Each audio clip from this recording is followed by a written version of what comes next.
Hello, everyone, and welcome to the January 2025 episode of Voices of CFMA, Construction Financial Management Association's podcast featuring conversations with industry leaders, sponsored by Banger.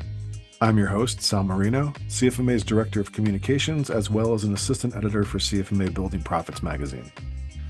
This month, we're starting off the new year talking to Rebekah Kuller, CCIFP. Rebekah, welcome. Can you tell everyone listening what you do? Sure. I am the CFO at Nielsen Builders. We're a general contractor in my hometown of Harrisonburg, Virginia. I took on this role about 5 years ago after spending time at some of the nation's largest general and subcontractors, such as Swinnerton and Helix Electric. This has been, for me, it's been a perfect opportunity to kind of blend my local roots and bring the things that I learned working at, big companies in the San Diego area. So since we're a smaller general contractor compared to those I mentioned before, I get to really get my hands into a lot of things, manage all aspects of accounting and finance, and I really focus on reporting, forecasting, cash management, and risk management as well. Nielsen's 100% employee owned, so for me, it's just extra special to know that whatever fruit we generate stays with our employees. Very nice. You mentioned San Diego. Did you live out there? I did. I lived out there for 8 years. Do you miss it? Of course, especially this time of year. Yeah, exactly. We got snow on Sunday night, and I don't think it's going to melt all month. So, Yeah, I know. It looks pretty at first, but snow tends to overstay its welcome, you know. Let's talk about your CFMA journey. How did you get involved? so I think within about a year or so of joining the construction industry, I realized I needed CPEs, and I thought for my CPA license. So I thought CFMA would be an effective way to get those. I remember asking our CFO that I worked for if I could join CFMA, and they were supportive of that, which was great. So initially, I did a lot of like webinars and online courses because early in your career, even asking for $40 to attend a lunch meeting was a little intimidating, much less going to one. So, but eventually I did get out of the office and go to CFMA things. I think the San Diego chapter was doing a big anniversary social, and that seemed appealing. So I went to that and then got involved with going to more meetings in San Diego. Okay, so you joined CFMA when you're in San Diego, and CFMA is following you across the country now. How does that work? Yeah, so in 2019, an opening came up on the San Diego board, and I put my name in there and took on the secretary role of that board, which was awesome. And I loved all the board members I worked with. I really looked up to a lot of them, all of them actually. And I didn't know that 6 months later I was going to be on the other side of the country when I took that on. So I ended up having to resign. But I also didn't know that in the Shenandoah Valley, a Blue Ridge chapter would be started 2 days before I moved here. So they had their first meeting on September, I think 26th of 2019, and I moved here on September 28th. So that was really cool. That's awesome. I mean, a lot of it kind of sounds like it's kismet, you know? A lot about everything was very much aligned. I'm really thankful for how that came together. That's so great. So, Rebecca, with the start of the new year, many of us set goals either as a way to keep moving forward or even just to hold ourselves accountable for something.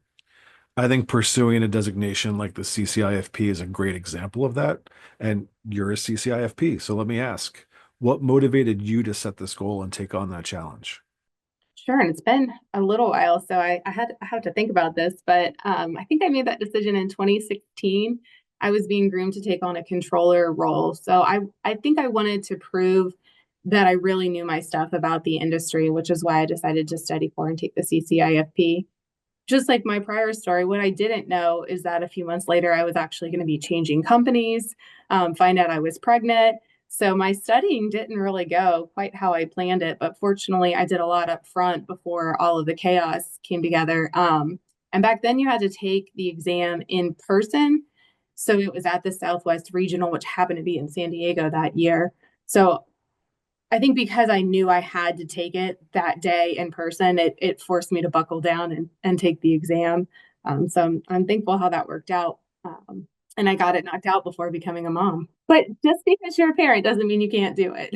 No, of course not. But how do you think becoming a CCIFP has changed you or how you approach your role? I think for me, the biggest change was that it built my confidence. I know that I know construction accounting. I've proved it with that, and it certainly helps me when I work with external parties like our auditors or surety underwriters and the banks.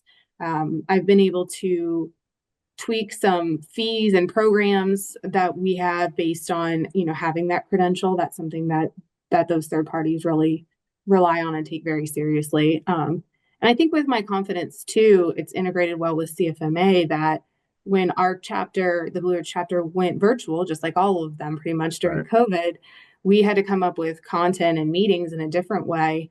And so I ended up developing a presentation just based on lessons learned from my career and doing that as a webinar for my chapter, which was really well received. And I put a lot of work into it, so I wanted to do it again.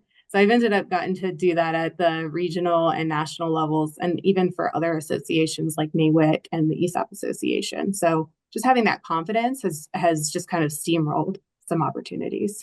Very cool. And I talked before about goals and resolutions, but do you do any resolutions for the new year, or are you anti-resolution? I typically do. I'm like, let's document all the things and all the ways, mentally, spiritually, emotionally, physically. This year I was just kind of at a blank space. And so I think it's just kind of to hold what I'm doing well. Walking into a couple of bigger things this year as well. And so, those have been teed up years ago, and now it's time to actually do them. Okay, that's fair. So what about hobbies? What do you get up to when you're not working? That's funny. My husband says I need a hobby.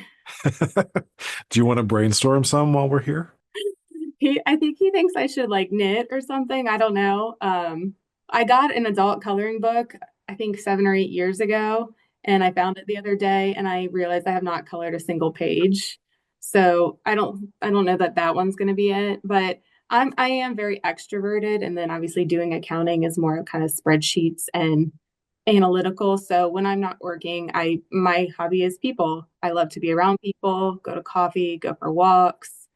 Another thing I've gotten into in the past few years is coaching my kids in youth sports. So I've coached them in 8 seasons of soccer and basketball. So that will certainly keep you quite busy. Wow. I mean, listen, coaching youth sports is way more time and effort than I put into most of my hobbies. So I think that definitely constitutes a hobby. Let the record show. Well, Rebecca, I really thank you for taking the time to join me today. And is there anything else you'd like to say before we sign off on this episode? I mean, I think the most important thing is you get out what you put in. And for me, I've just really continuously dove in and gotten more involved from, that initial sign up and doing webinars to getting on the boards and currently serving as treasurer, which touches everything. So it's just really important to jump in and get involved, and you'll get out even more than you put in. Awesome. Well, thank you again. And thank you all for listening to another episode of Voices of CFMA, sponsored by Bangert. If you enjoyed this podcast, don't forget to like and subscribe and share on social media.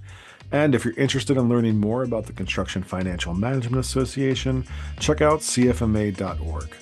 Once again, I'm your host, Sal Marino, and I will see everyone back here next month. Thanks.